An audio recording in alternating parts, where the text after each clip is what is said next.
Mel Boldt was the driving force behind the success of Mel Boldt and Associates. His charismatic salesmanship and business savvy, combined with an instantly recognizable presentation style, made the firm stand out from the rest. He lit up a room. He wasn't arrogant, but he was confident, and he was an impeccable dresser, of course. And he was a good-looking guy. And he just had one of these personalities that was very charismatic. I'm sure it was his talent, his personality, and his energy level that made that business what it was. And then supported by, a great cast of talented people.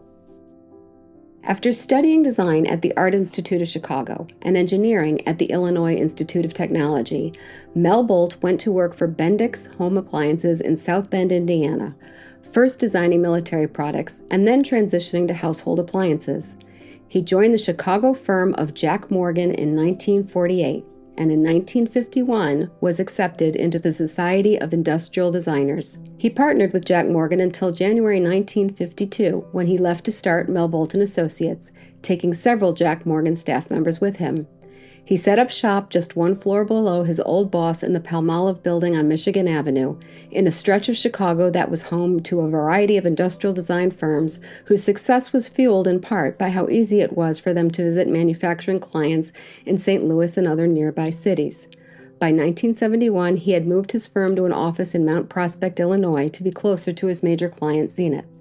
Mel Boldt assembled a team of designers who took the industrial design market by storm. His top managers and principal designers over the years included Dave Chuboff, Chester Wadowitz, Fran Greb, Bob Huff, Thurber Morrison, Rick Althans, Tom Takeuchi, Wayne Franek, and devoted office manager and personal assistant Asako Takusugawa. He knew the ins and outs of what a client needed. He was a designer, but he was also a salesman. I think that's what made Mel Boldt what it was. And then you throw in all these designers, talented designers behind them that came up with some really nice looking product. I think that's what really made Mel Boldt and Associates the leader they were in this country. Internationally, really.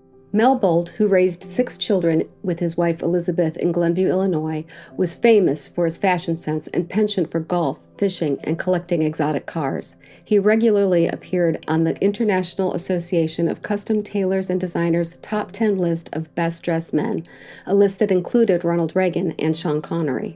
I never saw Mel Boldt without a tie and then not being fully dressed. And fully dressed, I mean gold cufflinks, tie tack, silk tie, tailored suits. Of course, he expected us to be dressed as well, so there was no shabbiness going on. The office was immaculate. These traits helped Mel Boldt nurture his relationships with clients. Bob Huff, a designer who joined the firm in 1961 and stayed 24 years, said of Mel Boldt, "He made sure once we had an account, he kept it. He'd play golf with company vice presidents. He was willing to go just about anywhere to service an account and make sure they were happy with what we did." Bill Cesaroni, who went on to start his own firm, Cesaroni Design, says he learned his most important lesson about design when he asked Mel Boldt the secret of his success.